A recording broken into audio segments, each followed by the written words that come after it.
Hey guys, I'm gonna do a quick series about now Chinese American, Chinese American, or like just Asians, East Asians Americans versus um, FOBs. This is how I define it. The difference is that if you are, some of them actually are not born in America, but they came here at a very early age, and came to America at a very early age. So their thinking is basically they have gone through the American school system. You know, I would consider that poison. I would consider that as a like a poison in the head. Quite honestly. And so I'm right now I'm just defining the differences between the men of American-born Chinese and um, versus FOBs. So basically, I would consider myself FOB, even though I was born in America, but I wasn't raised there until way later years. I came back to America and started school there, and by that time, I already have had the mastery of the Chinese language. So for me, I already have identified like a lot of these Chinese pop stars, movies and things like that. All the jokes that I in my head are basically 99% Chinese. So when I went to America, there's actually like a bit of an adjustment period, and I expected it, and I know like this is a great chance for me. It's a new lease in life, I would have to say, because America it is more lenient on a lot of things. If it's your schools and academics and maybe a job or even behavior, right? So in here in China, if you're late to school, then it's detention, right? It's freaking detention. There's no like writing note or something like that. So there are just like so many things that we find it very embracing, very find it very comforting in coming to America. Even there are a lot of things that we don't like, such as maybe the food, the culture, the people. People make fun of us, that we're yellow, and we get beat like in sports because like the competitiveness like of sporting over there versus here. If you imagine if you actually play basketball in high school in China, you're just shooting around and stuff like that versus like when you go to America, you see people could freaking dunk at like 13, 14 years old. You just go like jaw dropping, right? So that's basically the things that people go through, you know. And we also think that there are a lot of risk as well, like a lot of more crimes, but we just stay away from it. A lot of us. I mean, I don't know about all of them, but I'm sure a lot of us think it's new lease in life. So we actually treat that new lease very carefully. Now, versus the Asian American way, they already have had it. So like, they they kind of like take advantage of it, like as if like not take it for granted. That's the word for it. Take it for granted that this is this is normal. In fact, it is not normal. In fact, like if you're in China or in other places, like people will be working their butts off. I mean, obviously there will be people that have made it and things like that, and but overall, America has more opportunities. I would say overall. I'm just saying, like overall, and and the thing is that the biggest problem with Asian American Chinese men or Asian American Asian men, keep it Korean or Japanese, is that they've been growing up their entire time, all the way up to the age of fourth grade or something like that, fifth grade. Then they realize like, oh wow, like everybody don't want to hang out with me, everybody got their own thing going on.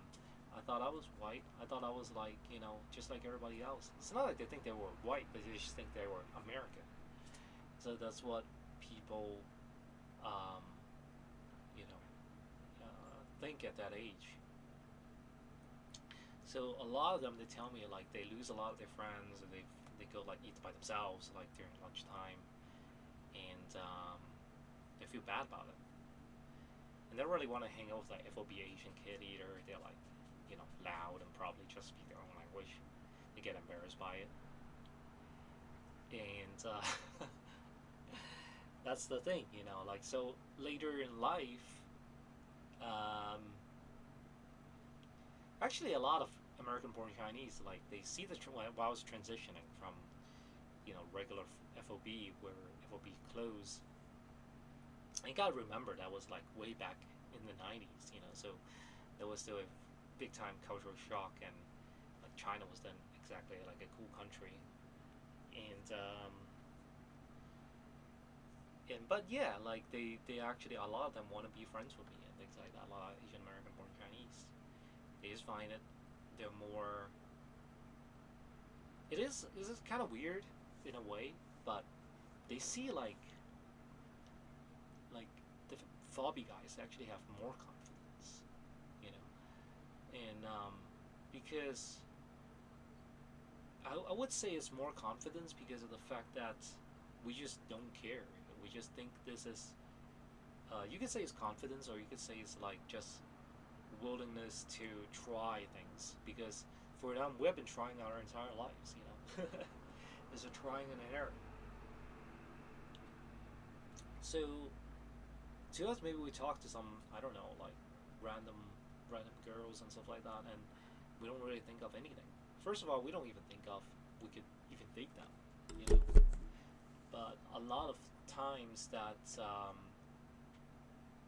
Chinese American born Asian men don't think like that. They think they could really do whatever they could do, like in life, which is a good attitude. It really is. But however, it's just doesn't really work out that way. I mean, that's when like 15, 16 year old, like when it comes to when dating, then they're not gonna find a lot of matches, quite honestly. But I think Asian American men is even worse because Asian American women, it's easy, females, they could go for any type of other guys and they'll be open for it. And Asian American males, they won't be. And the thing about it is like some of them is like they inherited the most stubborn thing about Asians, that literally is that they don't want to they don't want to go back to China. They don't want to go to China. Because actually one of my friends got like a really really high score in SAT, like basically perfect score in the English side. And I said like, dude, that is like freaking serious, man. Like you got to go back to China and teach English there because for sure people would pay top dollars at that moment. It was like back in the 2000s too. Dude, people would pay top dollars for you, man. Don't be worrying about that $35,000 job like for NGOs, man. Why are you trying to do that? And he says, no, I don't want to hear it. I don't want to try it. Stuff like that. It's ridiculous. I said, like, look, you can quit your job, and if it doesn't work out, just come back a year later. And I kind of have a semi-argument with him, but, it's for like 10, 20 minutes, and then I don't mention it anymore. Maybe I'd mention it again like a year later. And, but I think quite honestly, I think it could have changed his life forever. Like he could have gotten a really nice wife, a make a really really good living. So to me, I don't really understand the grudge. You know what I'm saying? I don't really understand why he actually is embarrassed to go back. Of course, I think he thinks that his academic wasn't good enough, but it doesn't matter. We just talk about just anything goes in China. You just have to be good in one small little thing, which is test taking. That's already very, very, very important. probably, probably could do even more things with it. I don't know. So he seems to have that problem, you know. But anyway, so like, but that's just one case, one instance. I do have seen like other like Asian-born American Chinese come back to Hong Kong do pretty well. So despite the fact that I actually told them to not to come because I said it's not as good as you think it is, and but actually ended up to do pretty well, you know. So that's good. So um, so I really don't know everything. You know, what I'm saying I really don't know. Like nowadays, when people ask me anything, I just go like, dude, I don't freaking know. But there are certain things that I probably wouldn't spend way too much money on, top dollars on. I think education, you could definitely learn a lot of stuff on your own. You gotta learn how to learn stuff on your own. So being in spending way overspending on education, I would definitely disagree on it. That's the only thing. But yeah, I remember this one time. Like I kind of totally, I think it totally busted his ego. I think like, because when you are like a Chinese, like sort of like a FOB type of thinking, you don't really think about that it could hurt the feelings of of others. You know, that's the good and bad thing about us. You know, because we could take like a beating, emotion beating. That's fine. Like we'll get back up, no problem. But like sometimes like they have a huge grudge. You know, so I think one of my friends, he said he wanted to be a diplomat. You know, and first of all, he wasn't born in the U.S. He was still holding a green card at that time. And then, but yeah, I in a way that at the time, I guessed it right. You know what I'm saying? Like, because he wasn't really a representative of sort of like an American, uh, they want to portray as. You know, so there are some kind of personality tests for these type of diplomats or like these ambassadors in the U.S. Embassy and things like that. So, but I was too young, so it was a wild guess. But I think he heard it and he accepted it, but he was angry about it. He didn't like it internally. So I think that part, ever since then, like we're friends, but like I think he just doesn't like, like a lot of these things, to be told. I mean, a lot of people don't like a lot of things to be told, man. And my knowingness of Asian Americans are in a way still relatively limited. I mean, there are a lot of mixed guys, some mixed kids, but some of them are really really they have a huge grudge, man, on their. Um, if they are like a mixed Asian, like the father is Asian, they really hate the father big time back in the days. So for me, I don't really consider them half Asians. I don't consider them white. I don't consider them Asian. Consider them half Asian. Always tell me these things is like, oh, their dad does this and things like that. It's so embarrassing. Blah blah blah. I guess the mom also make fun of them. Make fun of the dad. So which is not really a good environment to be in, honestly. Um, but yeah, I think it's just overall. I think it's to me, it seems like it's a psychological struggle to be like an Asian American. Like a raised up American, Asian American identifying. It seems like they're trying to identify with somebody all the time, like identify something. Because in a way, they cannot identify with the mainstream white culture or like a Hollywood culture, but at the same time, they cannot be just a FOB. It's always tough, man.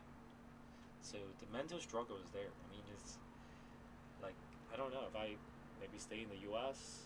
instead of going back to China, life would be a little bit different. But you know, I'm not like I said. I'm not here to judge. To me, some things might be very easy for something. It can be really hard for somebody else, like or vice versa. You know. So um, yeah, I think it would be really tough for me to kind of accept that the modern American liberal type of like living.